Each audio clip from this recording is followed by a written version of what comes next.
Mesdames, Messieurs, chers collègues, chers amis, la Fédération française des centres ressources pour les intervenants auprès des auteurs de violences sexuelles et Madame Agnès Buzyn, ministre des Solidarités et de la Santé, vous souhaite la bienvenue à cette audition publique, prévention, évaluation, prise en charge des auteurs de violences sexuelles. Ce projet d'audition publique est porté par la Fédération française des centres ressources depuis bientôt 2 ans. Et je tiens d'emblée à remercier l'ensemble des acteurs et des membres des CRIAVS, 200 professionnels sur l'ensemble du territoire national, qui nous regardent en streaming, puisque cette audition publique va être intégralement diffusée et accessible sur Internet. Ce projet d'audition publique nous est apparu comme une évidence.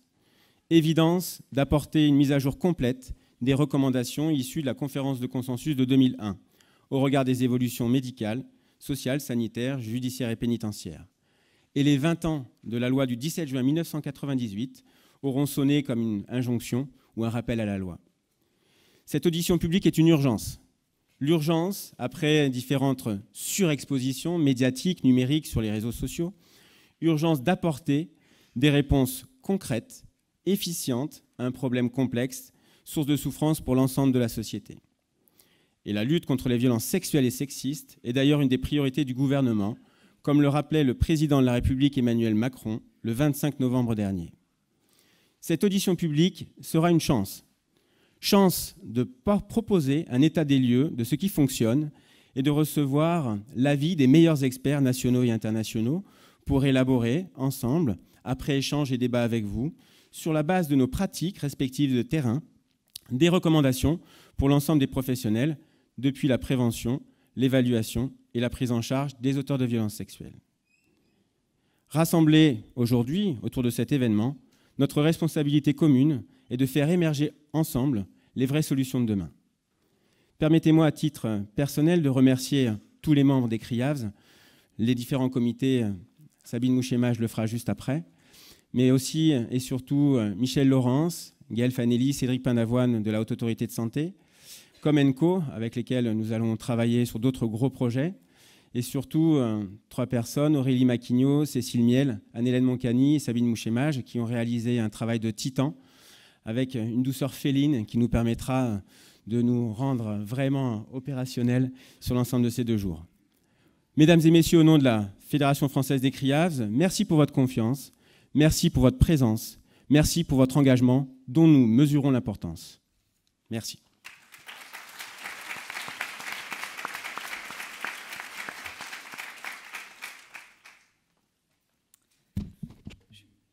Je vais essayer de dépasser du pupitre, ce qui est toujours un challenge pour ce qui me concerne. Oups. Un peu cassé. Alors,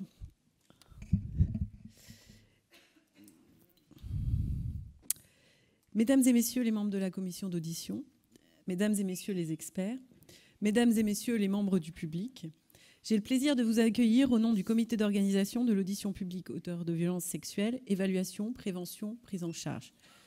Comme vous le rappelez Mathieu, si nous sommes ici réunis aujourd'hui, c'est l'aboutissement de plusieurs années de travail. Celui des membres du comité d'organisation qui s'est réuni dans l'ombre, relevant tous les défis pour constituer les groupes de travail et préparer la séance publique.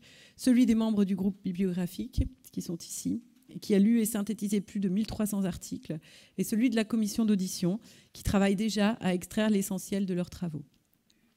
La préparation de cette séance a donc commencé il y a de nombreux mois, selon la méthodologie de la Haute Autorité de Santé, que je vous présente sur cette diapositive. Le promoteur, la Fédération française des CRIAVS, représentée par son président Mathieu Lacambre, au vu des enjeux qu'il vous a présentés juste avant moi, a choisi le thème de cette audition, et en a confié l'organisation à un comité d'organisation dont j'ai l'honneur d'avoir été choisie pour présidente. C'est ce comité qui a libellé avec minutie les questions, et entre parenthèses, quand je dis avec minutie, vous pouvez nous croire, c'était vraiment avec minutie. Choisi les membres de la commission d'audition et les experts. Ceux-ci, au nombre de 35, ont rédigé leur rapport, tandis que le groupe bibliographique réalisait une synthèse exhaustive de la littérature. Durant les 2 jours à venir, les experts vont présenter leurs conclusions que vous allez pouvoir débattre. Je dirais même devoir débattre, puisque l'objet d'une audition publique, c'est justement ce travail de débat et d'échange avec le public. Ainsi, ces débats l'ensemble des textes vont permettre à la commission d'audition de produire un rapport à destination des professionnels, de la société et des pouvoirs publics. Nous en sommes donc aujourd'hui à la séance publique, qui est l'occasion de vous présenter ceux qui ont œuvré pour sa tenue et dont l'identité avait jusqu'à présent été tenue discrète pour éviter les moindres pressions. Soulignons que la composition de chacune des instances s'est faite dans un souci de partenariat, de représentativité, afin que les débats soient le fruit des réflexions du plus grand nombre. La Haute Autorité de Santé a assuré un soutien logistique en nous permettant de tenir nos réunions dans ses locaux et en mettant à notre disposition l'aide d'un méthodologiste, M. Cédric Pindavoine, et d'une documentaliste, Mme Gaëlle Fanelli, sans qui ce travail n'aurait pas pu se tenir. Les membres du comité d'organisation, que je remercie tout particulièrement pour leur concours, ont été chacun mandatés par une association ou une organisation représentative du champ. Il s'agit de l'Association française de criminologie, représentée par le Dr Sophie Baron-Laforêt, l'Association française de psychiatrie biologique et neuropsychopharmacologie, représentée par le Dr Anne-Hélène Moncani, l'Association française pour le traitement des violences sexuelles, représentée par M. Alain Javet, l'Association interdisciplinaire post-universitaire de sexologie, représentée par Mme Aurélie Maquignot, l'Association nationale des juges de l'application des peines, représentée par Mme Samra Lambert, l'Association nationale des psychiatres experts judiciaires, représentée par le Dr Paul Jean-François, l'Association des psychiatres de secteur infanto-juvénile, représentée par le Dr Yvonne Coinson, l'Association pour la recherche et le traitement des auteurs de violences sexuelles, représentée par Mme Caroline Legendre, l'Association des secteurs de psychiatrie en milieu pénitentiaire, représentée par le Dr Anne Henry, la Direction générale de la santé, représentée par Mme Pascale Fritsch et M. Sébastien Delbès, la Direction générale de l'offre de soins, représentée par M. Gérald Astier et Mme Julie Bigat,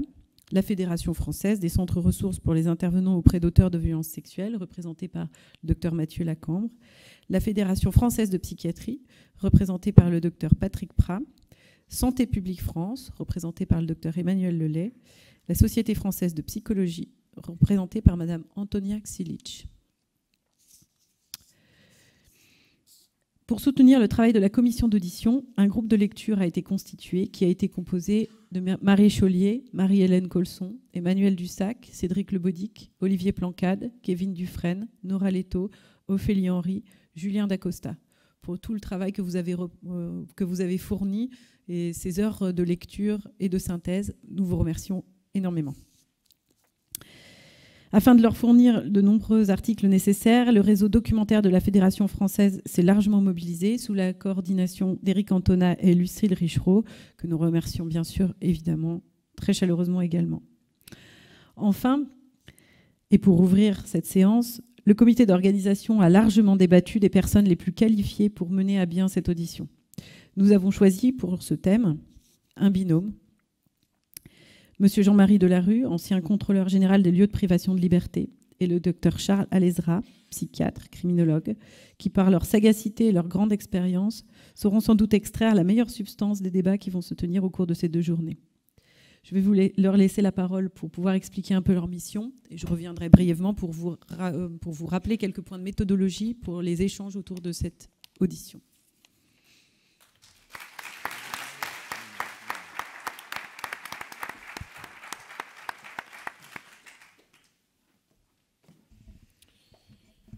Je salue chaleureusement chacun d'entre vous et notamment ceux que j'ai eu le plaisir de retrouver pour les avoir rencontrés sous d'autres cieux à d'autres époques, mais je salue aussi tout le monde, tous ceux que je ne connais pas. Il me revient de vous présenter pour assurer la plus parfaite transparence de ce travail, c'est sa première qualité, les membres de la commission d'audition à qui je demanderai volontiers, si du moins leur siège le permet, qu'ils se lèvent et qu'ils vous saluent à l'énoncé de leur nom.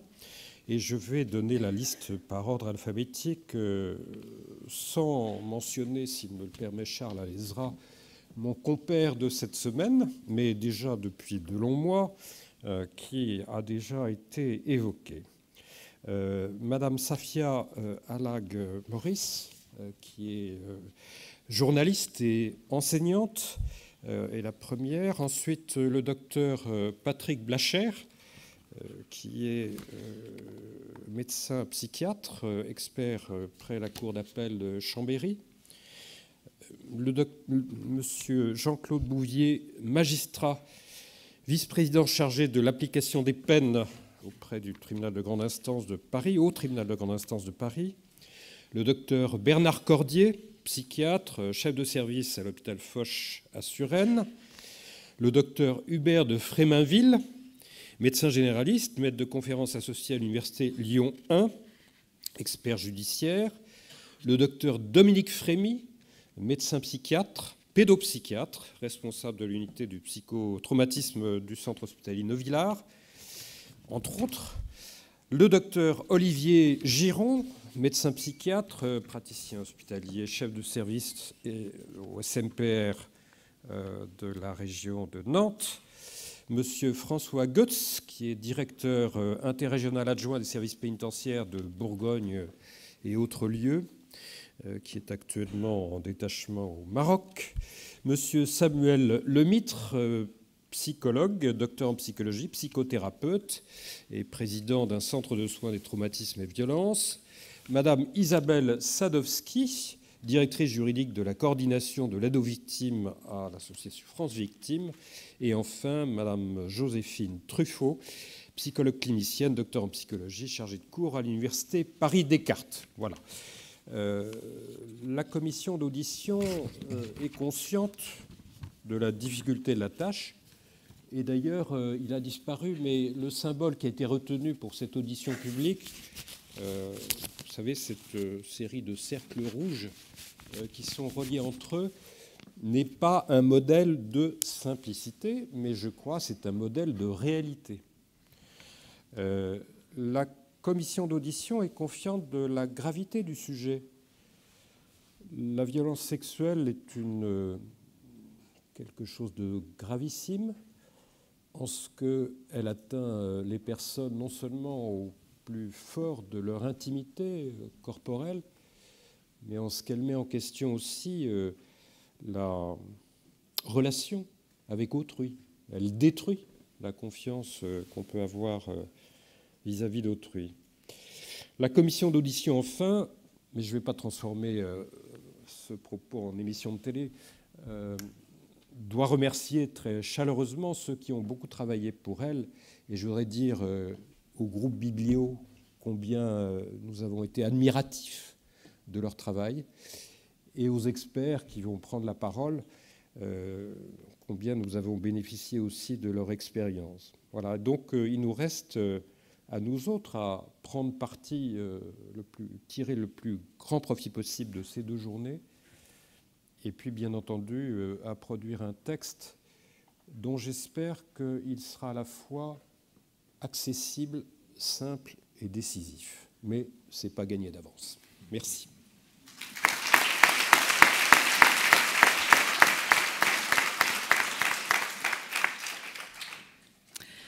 Alors, je vais me permettre de reprendre la parole pour vous raconter un petit peu la manière dont on va travailler pendant ces 2 journées. En effet, la méthodologie de la Haute Autorité de Santé ne relève pas que dans les écrits, mais également dans les échanges oraux. Les principes, c'est que les membres du comité d'organisation, par binôme, vont assurer une modération avec comme souci le fait de veiller au respect du temps imparti. Selon la méthodologie, nous sommes tenus d'avoir au moins autant de discussions que de présentation des experts. Donc, au vu du champ, de l'importance des sujets et du nombre de questions qui ont été posées, nous avons réduit le temps de parole des experts à 10 minutes et les modérateurs vont avoir la charge de faire respecter ces 10 minutes. Au nom du comité d'organisation, je présente d'avance mes excuses à tous les experts qui pourraient se voir couper la parole, mais nous serons obligés d'être impitoyables, puisque le principe est qu'il faudra de toute façon qu'il y ait plus de temps qui soit prévu pour le public. Le public va pouvoir interagir avec l'idée de faire circuler la parole et de laisser une large part au débat. Les experts vont donc nous présenter leurs conclusions, 10 minutes maximum, donc axées sur des points importants de leur rapport. Vous avez tous pu prendre connaissance des rapports qui étaient en ligne, qui vont y rester. Si vous avez encore des petites choses à préparer pour vos questions de demain, L'essentiel va être présenté, mais le principe également de ce travail, c'est que tout ne va pas pouvoir être exposé, mais seulement les conclusions et les aspects les plus principaux que les experts vont avoir relevés. Le décompte du temps va être pour nous affiché sur l'horloge de la salle. Vous n'aurez pas forcément cet accès, mais faites confiance aux modérateurs. Ils sont là justement pour être vigiles à votre place. Le débat public qui va donc s'organiser à la suite des présentations des experts. Nous allons faire passer plusieurs experts les uns après les autres et ensuite cumuler les temps de discussion avec comme règle absolue la priorité pour la commission d'audition pour poser les questions aux experts et demander toutes les précisions qu'elle estime nécessaires.